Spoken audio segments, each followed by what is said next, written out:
چہرے پہ نظر پڑی دونوں لب نہیں. کالی کملی والے صلی اللہ تعالی علیہ وسلم نے منہ میں جھانک کر دیکھا تو زبان نہیں. ذرا نیچے کو نظر کی پیٹ میں جگر اور کلیجہ نہیں. دونوں ہاتھ نہیں دونوں کان نہیں. یہ حال دیکھ کر حضور صلی اللہ علیہ وسلم کو چکر آ گیا, زمین پہ تشریف فرما ہو گئے. اور پھر بلکہ یہاں تک لکھا ہے کہ آپ نے یوں فرمایا, او میرے مالک اگر صفیہ مائی میری بوا پھوپھی یہاں نہ ہوتی تو میں یہ ٹکڑے بھی نہ اٹھاتا. اگر تو یوں ہی راضی ہے تو میں بھی یوں ہی راضی ہوں. اور پھر جب ان ٹکڑوں کو جوڑا گیا تو صحابہ نے عرض کیا, یا رسول اللہ صلی اللہ تعالی علیہ وسلم, امیر حمزہ قداور آدمی تھا, لمبا تکڑا بہادر آدمی تھا. حالت یہ ہے چادر چھوٹی ہے بھی ایک ہی, اگر سر ڈھانپتے ہیں تو پیر کھل جاتے ہیں, پیر ڈھانپتے ہیں تو سر کھل جاتا ہے. حضور نے فرمایا سر کو چھپا دو, پیروں پہ میرے چچا کے درختوں کے پتے ڈال دو. میں یہ عرض کر رہا تھا کہ اللہ والے ہر وقت میں آدمی کی اصلاح کی کوشش کرتے ہیں, اسے بنانے کی کوشش کرتے ہیں, اسے سمجھانے کی کوشش کرتے ہیں. اللہ تبارک و تعالی ہر مسلمان کو توفیق دے کہ وہ اپنی زندگی بھر اللہ والوں کی خدمت میں جانے آنے کی, قرآن کی خدمت کی ہر وقت پروگرام بنائے, نیت خیر رکھے. کیوں؟ اس لیے اسی کو کہتا ہے کہ لیے پھرتی ہے بلبل چونچ میں گل, لیے پھرتی ہے بلبل چونچ میں گل, اور ڈھونڈتی ہے شہید ناز کی تربت کہاں ہے. تلاش کرتے ہیں جانور پرندے کہاں پر اللہ کی رحمت برس رہی ہے. تو ہمیں بھی اللہ کی رحمت کا طالب ہونا چاہیے, اللہ کی رحمت کا متلاشی ہونا چاہیے. اللہ پاک مجھ پہ اور آپ سب پر, ساری امت پر اپنا کرم فرمائے. آسمانی کتابیں نازل فرمائی, اسی کو لوگ زیادہ چمکاتے ہیں.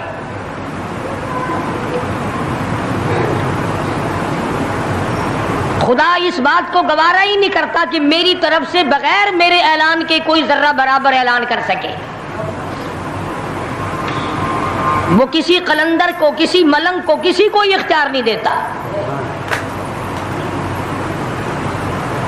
جن کا خدا جیتا جاگتا حی و قیوم قائم دائم ہے وہ تو ایسا ہے, اور جن کا خدا کبھی پیدا ہوتا ہے کبھی مر جاتا ہے ان کی میں بات نہیں کرتا.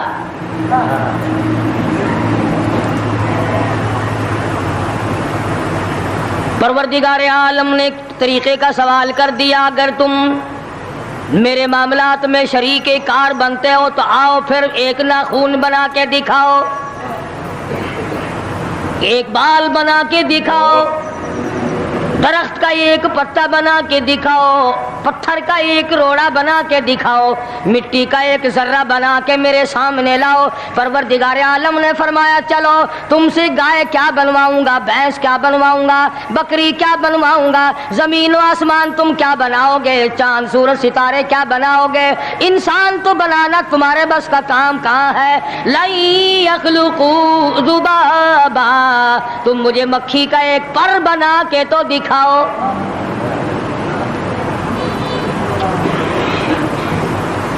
فرمایا جس کے دل میں توحید و ایمان یقین کی دولت جم جاتی ہے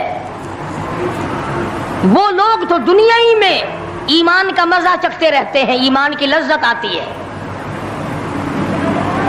صحابہ اکرام رضوان اللہ تعالی علیہ مجمعین کی جماعت نے دنیا ہی میں جنت کو دیکھا, جنت کی خوشبو سونگھی, کسی کو جنت کی ہوا لگی, کسی نے جنت کا نقشہ دیکھا, کسی کو جنت کا نظارہ کرا دیا گیا دنیا ہی میں.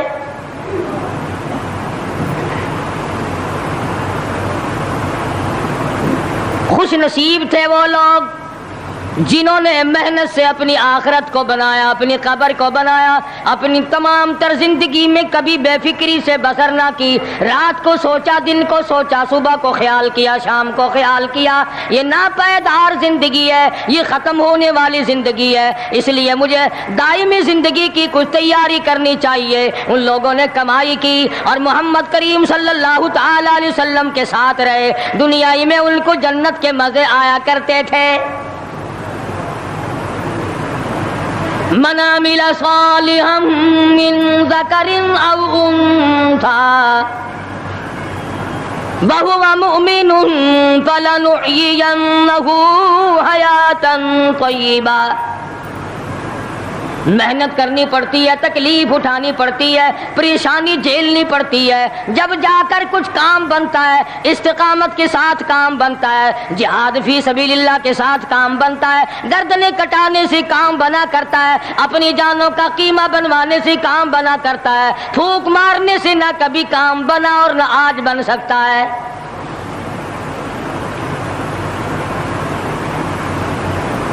علماء کرام میں بے شمار لوگ اس قسم کے آئے